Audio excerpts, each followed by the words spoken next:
ನಮ್ಮ ಸಂಸತ್ ನಿಯಮಕ್ಕೆ ಮತ್ತು ನಮ್ಮ ಕಾನೂನಿಗೆ ವ್ಯಾಪ್ತಿಯಲ್ಲಿ ಯಾವ ರೀತಿ ನಡೀತದೆ ಆ ರೀತಿ ಅದನ್ನು ನಾನು ನೋಡಿಕೊಳ್ತೇನೆ. ಸರ್, ಈಗ ಪಾಕಿಸ್ತಾನ ಮತ್ತು ಭಾರತ ಮಧ್ಯೆ ಯುದ್ಧದ ಸನ್ನಿವೇಶ ಇತ್ತು. ಜೊತೆಗೆ ಏನಂದ್ರೆ ಪಾಕಿಸ್ತಾನದವರು ಕದನ ವಿರಾಮ ಉಲ್ಲಂಘನೆ ಮಾಡಿದರು. ನೋಡಿ, ಭಾರತದ ಹಿತ ಮತ್ತು ಭಾರತದ ರಕ್ಷಣೆ ಮಾಡೋದು ನಮಗೆಲ್ಲರ ಆದ್ಯ ಕರ್ತವ್ಯ. ಅದು ನಾವೆಲ್ಲರೂ ಒಗ್ಗಟ್ಟಾಗಿದ್ದುಕೊಂಡು ಕೇಂದ್ರ ಸರ್ಕಾರ ಏನು ತೀರ್ಮಾನ ತೆಗೆದುಕೊಳ್ತದೆ, ಅದು ಸರ್ವಪಕ್ಷ ಸಭೆಗಳಲ್ಲಿ ಏನು ತೀರ್ಮಾನ ಆಗ್ತದೆ, ಆ ತೀರ್ಮಾನಕ್ಕೆ ಬದ್ಧರಾಗಿ ನಮ್ಮ ಸೈನಿಕರಿಗೆ ಒಂದು ನೈತಿಕ ಧೈರ್ಯ ಕೊಡುವಂಥ, ನೈತಿಕ ಪ್ರೋತ್ಸಾಹ ಕೊಡುವಂಥ ಒಂದು ನಮ್ಮ ಸೈನಿಕರ ರಕ್ಷಣೆಗೆ ನಾವು ಪ್ರಾರ್ಥನೆ ಮಾಡೋದ ಕೆಲಸ ಈ ದೇಶದ ಪ್ರತಿಯೊಬ್ಬರು ಕೂಡ ನಾಗರಿಕರು ಮಾಡ್ತಾ ಇದ್ದಾರೆ. ನಮ್ಮ ಇಡೀ ದೇಶ ಇವತ್ತು ಒಗ್ಗಟ್ಟಿನಲ್ಲಿ ಈ ಸಂದೇಶವನ್ನು ಕೊಡ್ತಾ ಇದೆ. ಯಾರು ನಮ್ಮ ದೇಶದಲ್ಲಿ ಬಂದು ಭಯೋತ್ಪಾದನೆ ಮಾಡ್ತಾರೆ, ಯಾರು ನಮ್ಮಲ್ಲಿ ಬಂದು ತೊಂದರೆ ಕೊಡ್ತಾರೆ, ಯಾರಕ್ಕೆ ಬೆಂಬಲ ಕೊಡ್ತಾರೆ, ಯಾರದಕ್ಕೆ ಬೆಂಬಲ ಕೊಡ್ತಾರೆ, ಅವರ ಉದ್ದೇಶ ಏನು, ನಮ್ಮ ದೇಶದಲ್ಲಿ ನಾಗರಿಕವಾದ ಒಂದು ಸಿವಿಲ್ ವಾರ್ ನಡಿಬೇಕು, ಧರ್ಮದ ಸಮಸ್ಯೆ ಉಂಟು ಮಾಡಬೇಕು, ಅದು ಮತ್ತು ಪ್ರಶ್ನೆ ಕೆಟ್ಟಿ ಜನರ ಮಧ್ಯೆ ಗಲಾಟೆ ಆಗಬೇಕೆಂಬ ಒಂದು ಉದ್ದೇಶ ಮುಖಾಂತರವೇ ಎಲ್ಲ ಭಯೋತ್ಪಾದನೆ ಮಾಡುವಂಥದ್ದು. ಆ ಭಯೋತ್ಪಾದಕರ ಉದ್ದೇಶ ಏನಿದೆ ಅದನ್ನು ಈಡೇರಿಸಲು ನಾವು ಯಾರು ಕೂಡ ನಮ್ಮ ಈ ದೇಶದಲ್ಲಿ ಅವಕಾಶ ಮಾಡಬಾರ್ದು. ಸೊ ನಾವು ಆಡೋ ಪ್ರತಿಯೊಂದು ಮಾತು, ನಾವು ಮಾಡೋ ಪ್ರತಿ ಕೆಲಸ, ನಾವು ಸಮಾಜವನ್ನು, ದೇಶವನ್ನು ಕಟ್ಟುವ ಕೆಲಸ ಆಗಬೇಕು ಹೊರತು ನಮ್ಮ ದೇಶವನ್ನು ಮತ್ತು ಸಮಾಜ ಬಿಗುಡಾಯಿಸೋ ಕೆಲಸ ಯಾರಿಂದಲೂ ಕೂಡ ಆಗಬಾರ್ದು. ನಿಜವಾದ ದೇಶ ಪ್ರೇಮ ಯಾವುದು ಅಂತ ಹೇಳಿದರೆ ಸಮಾಜಕ್ಕೆ ಮತ್ತು ಸಮಾಜ ಹಿತಾಸಕ್ತಿಗೆ ಮತ್ತು ಸಮಾಜದ ಸರ್ವವನ್ನು ಕೂಡ ಒಟ್ಟುಗೂಡಿಸುವಂಥ ಮಾತುಗಳೇ ಅದು ದೇಶ ಪ್ರೇಮದ ಮಾತುಗಳನ್ನು ಹೇಳಲಿಕ್ಕೆ ನಾನು ಇವತ್ತು ಬಯಸ್ತೇನೆ. ಇವತ್ತು ಮಾನ್ಯ ವಿಧಾನಸಭಾ ಸಭಾಪತಿಗಳಾದ UT ಖಾದರ್ ಸಾಹೇಬರು ನಮ್ಮ ಬಿಜಾಪುರ ಜಿಲ್ಲೆಗೆ ಆಗಮಿಸಿದ್ರು. ಅದೇ ಥರನಾಗಿ ಬಿಜಾಪುರಿನ ಇವತ್ತು APJ ಅಬ್ದುಲ್ ಕಲಾಂ ಚೌಕ್ ಬೈಪಾಸ್ನಲ್ಲಿ ನಾವು ಭೇಟಿ ಮಾಡಿ ಅವ್ರಿಗೆ ಒಂದು ಮನವಿ ಕೊಟ್ವಿ MMDC ವತಿಯಿಂದ. ಏನಪ್ಪ ಅಂತಂದರೆ, ಈಗ ನಮ್ಮ ನಗರ ಶಾಸಕ ಬಸನಗೌಡ ಯತ್ನಾಳ್ ನಿರಂತರವಾಗಿ ಒಂದು ಧರ್ಮದ ವಿರುದ್ಧ ಅವಹೇಳನಕಾರಿಯಾಗಿ ಮಾತನಾಡುವುದು ಮತ್ತು ಅವರು MLA ಆಗಿ ಪ್ರಮಾಣ ವಚನ ಸ್ವೀಕರಿಸುವಾಗ ಪ್ರಮಾಣ ಪಡೆದುಕೊಂಡಿದ್ದರು. ಯಾವುದೇ ಧರ್ಮದ ಜಾತಿ ವಿರುದ್ಧ ಮಾಡೋದಿಲ್ಲ, ಸರ್ವರಿಗೂ ಸಮಾನ ಹಕ್ಕನ್ನು ನೀಡುತ್ತೇನೆಂದು ಅವರು ಏನು ಪ್ರಮಾಣ ಪಡೆದಿದ್ದರು, ಆ ಪ್ರಮಾಣವನ್ನು ಉಲ್ಲಂಘಿಸಿದ್ದಾರೆ. ತಕ್ಷಣ ಇವರಿಗೆ MLA ಪದದಿಂದ ಅವ್ರಿಗೆ ಡಿಸ್ಕ್ವಾಲಿಫೈ ಮಾಡಬೇಕಂತೇಳಿ ಸ್ಪೀಕರ್ ಅವರ ಮುಖಾಂತರ ನಾವು ಮನವಿ ಸಲ್ಲಿಸಿದ್ದೇವೆ. ಇಲ್ಲ, ಅವು ಏನು ಮಾತಾಡಲಿ, ಇಲ್ಲಿ ಹೊರಗಡೆ ಒಂದು ಧರ್ಮಕ್ಕೆ ಅವರೇ ಅವಹೇಳನವಾಗಿ ಮಾತಾಡ್ಯಾರಲ್ಲ, ಅದನ್ನು ತಪ್ಪಿದ.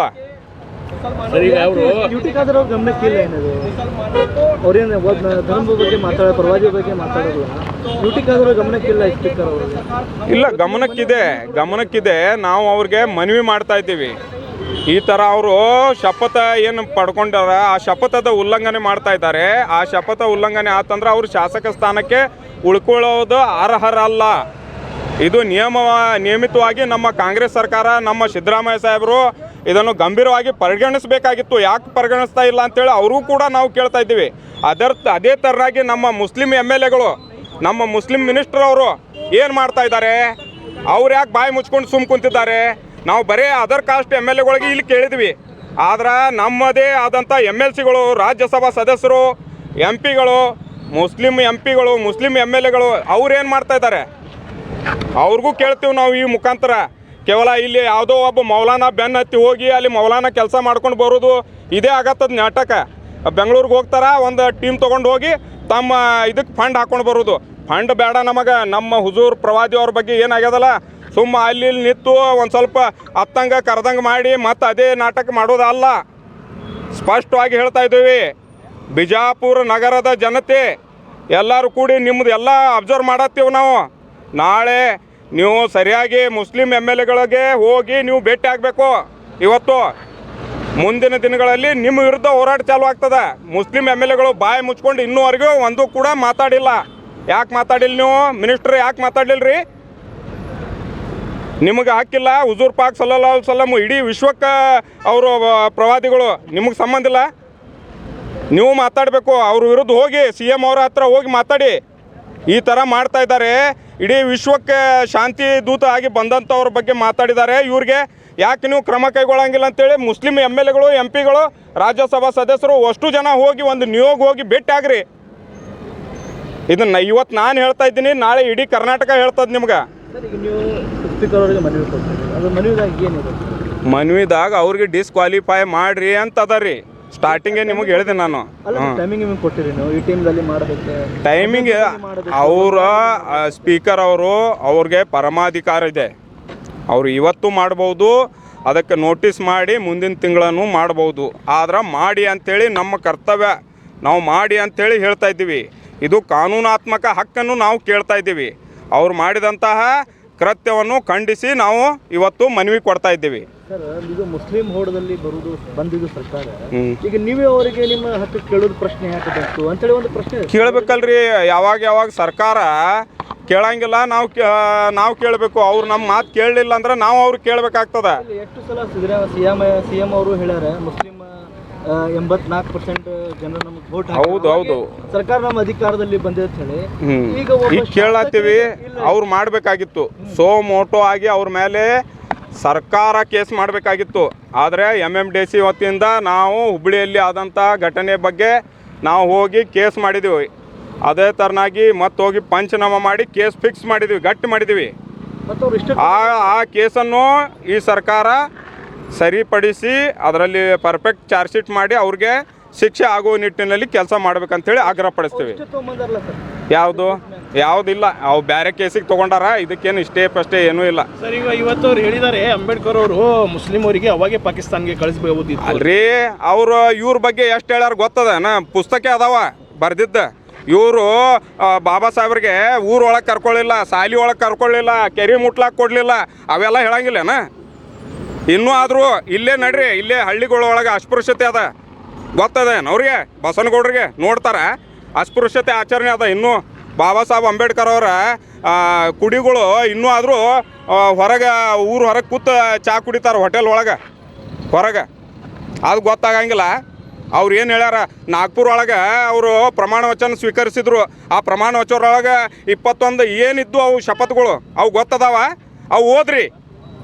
ಈ ನಮ್ಮ ದಲಿತ ಸಮುದಾಯದ ಮುಖಂಡರುಗಳಿಗೆ ಕೇಳ್ತೀನ, ನೀವು ಯಾಕೆ ಸುಮ್ ಕೂತೀರಿ? ಇಷ್ಟೆಲ್ಲ ಸುಳ್ಳು ಹೇಳ್ತಾನವ. ನಿಮಗೆ ಬಾಯಾಗೇನು ಲಡ್ಡು ಇಟ್ಕೊಂಡ್ರಿ? ತೆಗೀರಿ ಬಾಯಾಗಿನ ಲಡ್ಡು, ಮಾತಾಡ್ರಿ ಅವಂಗ. ಏನೇನದ, ಎಷ್ಟು ಅನ್ಯಾಯ ಆಗ್ಯದ. ಸಾವಿರಾರು ವರ್ಷಗಟ್ಟಲೆ ನಿಮಗೆ ಊರು ಹೊರಗೆ ಇಟ್ಟಿದ್ರು. ಆಮೇಲೆ ಎಲ್ಲ ಇಸ್ಲಾಂ ಧರ್ಮ ಬಂದಾಗ ನಾವು ಕೂಡ ಮಾಜಿ ದಲಿತರು. ನಾವೇನು ಅರಬಸ್ತಾನ ಪಾಕಿಸ್ತಾನದಿಂದ ಬಂದವರು, ಇರಾನ್ ಇರಾಕ್ದಿಂದ ಬಂದವರಲ್ಲ. ನಾವು ಈ ದೇಶದ ಮೂಲ ನಿವಾಸಿಗಳು, ಇಲ್ಲೇ ಹುಟ್ಟಿ ಬೆಳೆದವರು. ಇಸ್ಲಾಂ ಬಂದಾಗ, ಸಮಾನತೆ ಬಂದಾಗ ನಾವು ಇಸ್ಲಾಂ ಧರ್ಮ ಸ್ವೀಕರಿಸಿದ್ವಿ. ಈ ಥರ ಮಾತಾಡಿದ್ರಿಂದ ಏನೂ ಆಗಂಗಿಲ್ಲ. ಎಲ್ಲರಿಗೂ ಇತಿಹಾಸ ಗೊತ್ತದ. ಇತಿಹಾಸ ಗೊತ್ತಿದ್ದವ್ರು ಹೇಳ್ಬೇಕು. ಇಟ್ಕೊಂಡು ಮಾತಾಡ್ತಾರೆ. ಫುಲ್ ಹಾಪದನ್ರಿ ಅವ. ಇವತ್ತು ಹೇಳಿದ್ ನಾಳೆ ಹೇಳಂಗಿಲ್ಲ. ನಾನೇ ಹೇಳಿಲ್ಲ ಅಂತನವ.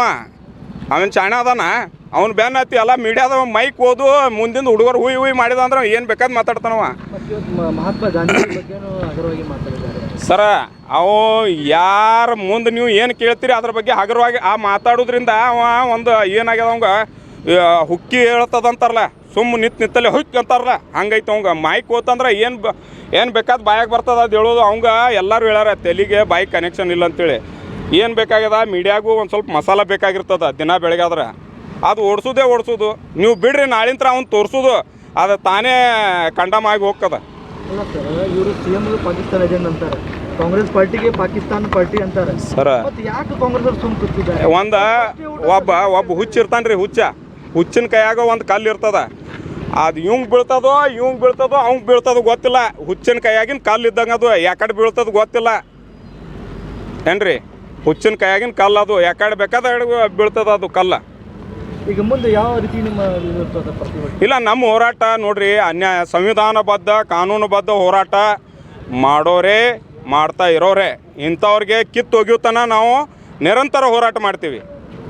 ಈ ಎಲ್ಲ ಅಸಂವಿಧಾನಿಕ ಧಾರ್ಮಿಕ ಭಾವನೆಗಳನ್ನು ಕೆರಳಿಸಿ ಹಿಂದೂ ಮುಸ್ಲಿಮರಲ್ಲಿ ಏನು ಬಾಂಧವ್ಯ ಕೆಡಿಸುವಂಥ ಕೆಲಸ ಮಾಡ್ತಾ ಇರುವಂಥವ್ರಿಗೆ ನಾವು ಕಿತ್ತು ಒಗೆಯೋರಿಗೆ. ಈಗ ನೋಡ್ರಿ ಏನು ಹೇಳ್ತಾನವ, ಇಲ್ಲಿ ಪಾಕಿಸ್ತಾನ ಇಂಡಿಯಾ ಇದು ನಡೆದದ, ಯುದ್ಧ ನಡೆದದ.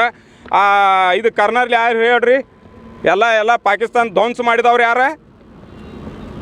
ಯಾರಿಗೆ ಹೇಳವ? ಪಾಕಿಸ್ತಾನಿಗೆ ಹೋಗ್ರಿ ಬೆಳಗ್ಗೆ ಎದ್ರೆ ಹೇಳ್ತಾನೆ. ಅವರೆಲ್ಲ ಸತ್ತವ್ರು 3 ಮಂದಿ ಕರ್ನಲ್ಗಳು ಸತ್ತಾರ. ಬಿಹಾರ್ ಒಳಗೆ ಒಬ್ಬ ಅಜೀಜ್ ಅಂತ ಸತ್ತಾರ. UP ಒಳಗೆ ಮುಸ್ತಫಾ ಅಂತ ತೀರ್ಕೊಂಡಾರ. ಫ್ಲೈಟ್ ಲೆಫ್ಟಿನೆಂಟ್ ಜನರಲ್ ಯಾರವ್ರು, ನಮ್ಮ ಕುರೇಶಿ ಅವ್ರು ಅದಾರ, ಸೂಫಿಯಾ ಕುರೇಶಿ. ಏನು ಬಾಯಿಗೆ ಬಂದಂಗೆ ಹೇಳ್ಕೊಳ್ಳೋದು, ಇಲ್ಲಿ ತಮ್ಮ ರಾಜಕೀಯ ಬೆಳೆ ಬಯಸ್ಕೊಳ್ಳೋದು. ಬಿ ಜೆ ಪಿ ಅವರ ವಾದ ಹೊರಗೆ ಹಾಕ್ಯಾರ, ಇನ್ನೇನು ಉಳಿತಲ್ಲಿ. रहमतुल्लाहि वबरकातुहू। जैसा कि अभी सभी माध्यम के लोग जानते हैं कि बीजापुर शहर में बीजापुर नगर के एमएलए बसवन गौड़ा पाटिल को लेकर गहमा गहमी है। इसकी एक ख़ास वजह यह है कि आए दिन इसके मुंह को लगाम बिल्कुल भी नहीं है। मुसलमानों के खिलाफ जहर उगलने का काम लगातार कई सालों से ये जाहिल एमएलए करता रहा है। इसके बावजूद भी मुसलमान अपने सब्र का मुजाहिरा करते आ रहे हैं, इंशाअल्लाह ताला करते रहेंगे। लेकिन जब इसने आप सल्लल्लाहु अलैहि वसल्लम के शान में गुस्ताखी की तो ये नाकाबिल बर्दाश्त है। इसको मुसलमान किसी भी कीमत पर बर्दाश्त नहीं करेगा, चाहे वो एमएलए हो, चाहे वो किसी भी दर्जे का नागरिक हो। मुसलमान आप सल्लल्लाहु अलैहि वसल्लम की बेहुरमती, उनके शान में गुस्ताखी एक सेकंड के लिए भी बर्दाश्त करने के लिए तैयार नहीं है। लेकिन सवाल ये उठता है कि कर्नाटक में एक सेकुलर सरकार, कांग्रेस सरकार, एक सेकुलर जो सेकुलरिज्म को बढ़ावा देने वाली सरकार है, वो आखिर खामोश क्यों है? वो एक क्यों कम्युनल राइट्स को बढ़ावा देने वाला, कम्युनल राइट्स को तरजीह देने वाला एमएलए जो आए दिन संविधान की धज्जियाँ उड़ाने वाला, अपने आप को संविधान से ऊपर बताने वाला, कांग्रेस सरकार को अपनी जूती की नोक पर रखने वाला, ऐसे एमएलए को तरजीह क्यों दे रही है? ऐसे एमएलए को बढ़ावा क्यों दे रही है? एक सवालिया निशान है। मुसलमान कर्नाटक सरकार को, कांग्रेस को भर भर के वोट दे करके कर्नाटक में सरकार इसलिए बनाया है ताकि कर्नाटक में अमन और शांति, सेकुलरिज्म का मुजाहिरा करते हुए एक अमन और शांति का सरकार बनी रहे। लेकिन उसके बनिस्बत बीजापुर डिस्ट्रिक्ट में, कर्नाटक में आए दिन बीजापुर शहर का एक जाहिल एमएलए जो आए दिन जहर उगलने का काम कर रहा है, इसमें कहीं ना कहीं सरकार, कांग्रेस सरकार फेलियर है। सिद्धरामैया सरकार फेल हो चुके हैं। मैं ये खुलकर कहना चाहूँगा कि सिद्धरामैया सरकार बसवन गौड़ा पाटिल के मामले में पूरी तरह फेल हो चुके हैं और कहीं ना कहीं मुसलमान आज नाराज़ है। ये खामोश तमाशबीन सरकार आखिर इसको क्यों बढ़ावा दे रही है? इसके पीछे क्या राज है? क्या ये कम्युनल राइट्स करवाना चाहते हैं? जिस तरह हुबली में मुसलमान परेशान हुए बीजेपी सरकार में, क्या कांग्रेस सरकार में मुसलमानों को, बीजापुर डिस्ट्रिक्ट के मुसलमानों को परेशान करने का कुछ मंसूबा बना है? क्या मिली जुली सरकार? ऐसा लग रहा है कि इस खामोशी से कहीं ना कहीं ये मालूम हो रहा है कि सिद्धरामैया कांग्रेस सरकार कम्युनल राइट्स को बढ़ावा देने के चक्कर में है। अगर ऐसा नहीं है तो हम सिद्धरामैया सरकार से ये मुअद्दिबाना गुजारिश करते हैं कि इसे फ़ौरन गिरफ्तार किया जाए और इसके मुंह पर लगाम लगाई जाए। मैं आपके माध्यम से, और हमने अभी अभी आपने देखा है यूटी खादर साहब को, कर्नाटक के स्पीकर साहब को भी हमने मनवी दी है और तुरंत इमीडिएटली इस पर कार्रवाई करने की अपनी बात रखी है। एमएमडीसी इस जाहिल एमएलए को सबक सिखाने का काम इंशाअल्लाह ताला लगातार करते रहेगी और इसको, इस मामले को पाए तकमील तक पहुंचाने के लिए एमएमडीसी सक्षम है। अस्सलाम वालेकुम। किया है, दर्ज किया है, अभी तक कार्रवाई नहीं। ये मैं आपको शकील साहब पहले भी बता चुका हूँ, कर्नाटक सरकार बसवन गौड़ा पाटिल के मामले में पूरी तरफ फेल हो चुकी है। मुसलमान कहीं ना कहीं नाराज़ है और ये मैं अपनी बात खुलकर रखना चाहूँगा कि जो तमाशबीन बनकर जो तमाशा देख रहे हैं, और शर्म आनी चाहिए जितने भी मुसलमान एमएलए हैं कर्नाटक में, मिनिस्टर हैं, उनको चुल्लू भर पानी में डूब मरना चाहिए। क्योंकि जब नबी का मामला आता है, आप सल्लल्लाहु अलैहि वसल्लम का मामला आता है, तो गूंगे भी बोल उठते हैं, गूंगे भी अपना एहतजाज दर्ज करते हैं। मैं मुसलमान एमएलए से और मिनिस्टरों से चुल्लू भर पानी में डूब मरने का आपके माध्यम से उनको आह्वान करता हूँ कि